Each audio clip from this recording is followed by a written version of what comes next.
Hi hello friends, ಎಲ್ಲರಿಗೂ ನಮಸ್ಕಾರ. Sukanya cooking ಚಾನಲ್ಗೆ ಸ್ವಾಗತ. ಬನ್ನಿ, ನಾನಿವತ್ತು ಸಿಂಪಲ್ಲಾಗಿ ಒಂದು ಕ್ಯಾಪ್ಸಿಕಮ್ ಗ್ರೇವಿನ ಮಾಡಿ ತೋರಿಸ್ತಾ ಇದ್ದೀನಿ. ರುಬ್ಬೋ ಅವಶ್ಯಕತೆ ಇಲ್ಲ ಮತ್ತು ಬೇಗನೆ ಮಾಡ್ಕೋಬೋದು. ತುಂಬ ಚಪಾತಿಗೆ ಸೈಡ್ ಡಿಶ್ ಆಗಿ ತುಂಬ ಟೇಸ್ಟಾಗಿರುತ್ತೆ. ಹೇಗೆ ಮಾಡೋದು ಅಂತ ಬನ್ನಿ ನೋಡೋಣ.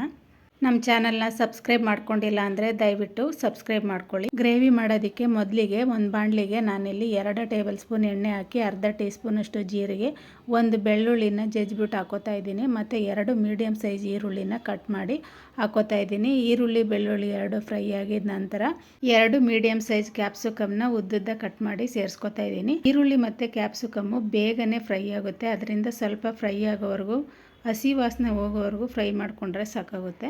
ಮತ್ತು 1 ಸ್ಪೂನ್ ಅಚ್ಕಾರದ ಪುಡಿ, 1 ಸ್ಪೂನ್ ಧನಿಯಾ ಪುಡಿ, ಅರ್ಧ ಟೀ ಸ್ಪೂನಷ್ಟು ಗರಂ ಮಸಾಲ ಸೇರಿಸ್ಕೊಂಡು ಮಿಕ್ಸ್ ಮಾಡಿಕೊಂಡು ಫ್ರೈ ಮಾಡ್ಕೊತಾ ಇದ್ದೀನಿ. ಫ್ರೈ ಆಗಿದ ನಂತರ ಇಲ್ಲಿ 1 ಕಪ್ ಕಡಲೆ ಬೀಜನ ಹುರಿದ್ಬಿಟ್ಟು ಪುಡಿ ಮಾಡಿ 2 ಟೇಬಲ್ ಸ್ಪೂನಷ್ಟು ಕಡಲೆ ಬೀಜ ಪುಡಿನ ಸೇರಿಸ್ಕೊತಾ ಇದ್ದೀನಿ.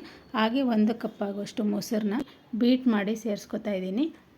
ಮೊಸರು ಹಾಕಿದ ಮೇಲೆ ಸ್ಟವ್ನ ಮೀಡಿಯಮ್ ಫ್ಲೇಮಲ್ಲಿ ಇಟ್ಕೊಂಡು ಫ್ರೈ ಮಾಡ್ಕೊತಾ ಇದ್ದೀನಿ. 2 ನಿಮಿಷ ಫ್ರೈ ಆಗಿದ ನಂತರ ನಾನಿಲ್ಲಿ ರುಚಿಗೆ ತಕ್ಕಷ್ಟು ಉಪ್ಪನ್ನ ಹಾಕಿ ಲಿಡ್ನ ಕ್ಲೋಸ್ ಮಾಡಿ 5 ನಿಮಿಷ ಬೇಯಿಸ್ಕೊತಾ ಇದ್ದೀನಿ. 5 ನಿಮಿಷ ಆಗಿದ ನಂತರ ನೋಡಿ, ಈ ಥರ ಎಣ್ಣೆ ಎಲ್ಲ ಬಿಟ್ಕೊಂಡು ನೀಟಾಗಿ ಫ್ರೈ ಆಗಿರುತ್ತೆ. ಕೊನೆಯಲ್ಲಿ ನಾನು ಸ್ವಲ್ಪ ಹಚ್ಚಿದಂಥ ಕೊತ್ತಂಬರಿ ಸೊಪ್ಪನ್ನ ಸೇರಿಸ್ಕೊಂಡು ಮಿಕ್ಸ್ ಮಾಡ್ಕೊತಾ ಇದ್ದೀನಿ. ಈ ತಿಕ್ನೆಸ್ನಲ್ಲಿ ಮಾಡ್ಕೋಬೇಕಾಗುತ್ತೆ. ತುಂಬ ತೆಳ್ಳಗೂ ಇರಬಾರ್ದು, ಗಟ್ಟಿಗೆ ಇರಬಾರ್ದು. ಚಪಾತಿಗೆ ಈ ತಿಕ್ನೆಸ್ನಿಗೆ ಪರ್ಫೆಕ್ಟಾಗಿರುತ್ತೆ.